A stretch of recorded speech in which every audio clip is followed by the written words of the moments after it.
ডিসেম্বরে শেখ হাসিনা দেশে ফিরলে এনসিপির জুলাই যোদ্ধারা তাকে বিমানবন্দর থেকে সরাসরি ফাঁসির মঞ্চে নিয়ে যাবে বলে হুঁশিয়ারি দিয়েছেন জাতীয় নাগরিক পার্টি এনসিপির আহ্বায়ক ও বিরোধী দলীয় চিফ হুইপ নাহিদ ইসলাম। বিকেলে রাজধানীতে দলের এক কর্মসূচিতে এ কথা বলেন তিনি। এই সরকার কোনোভাবেই আর এক মিনিটও ক্ষমতায় থাকার 2024 সালের ৩রা আগস্ট বৈষম্য বিরোধী ছাত্র আন্দোলনের উত্তাল সময়ে কেন্দ্রীয় শহীদ মিনার থেকে ঘোষণা করা হয় ঐতিহাসিক এক দফা। শেখ হাসিনা সরকারের পদত্যাগের সেই দাবি আন্দোলনের গতিপথ বদলে দেয়, যার প্রচণ্ডতায় 5 আগস্ট সরকারের পতন ঘটে।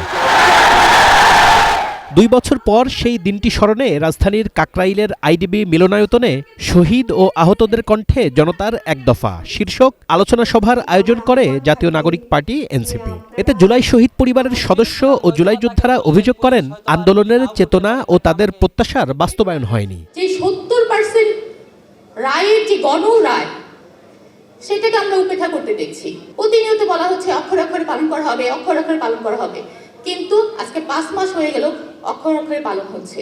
গণভোটের রায়কে পাশ কাটিয়ে গেলে সরকারের গ্রহণযোগ্যতা থাকবে না বলেন এনসিপি নেতারা।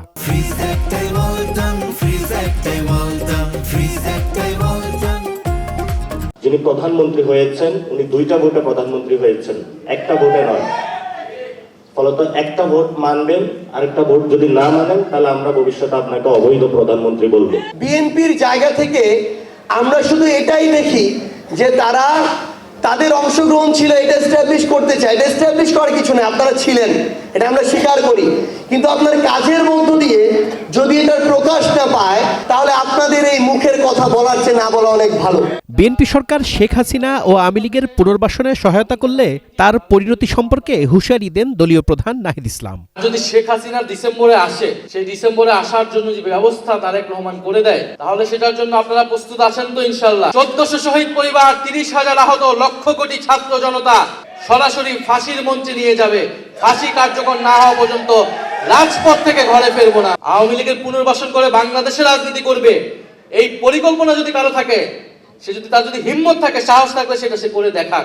সুশাসন নিশ্চিত করতে না পারলে 5 বছরের আগেই ক্ষমতা থেকে সরে যেতে হতে পারে বলেও সরকারকে সতর্ক করেন এনসিপি প্রধান। বিচার বিচার বিচার চাই, খুনি হাসিনার বিচার চাই।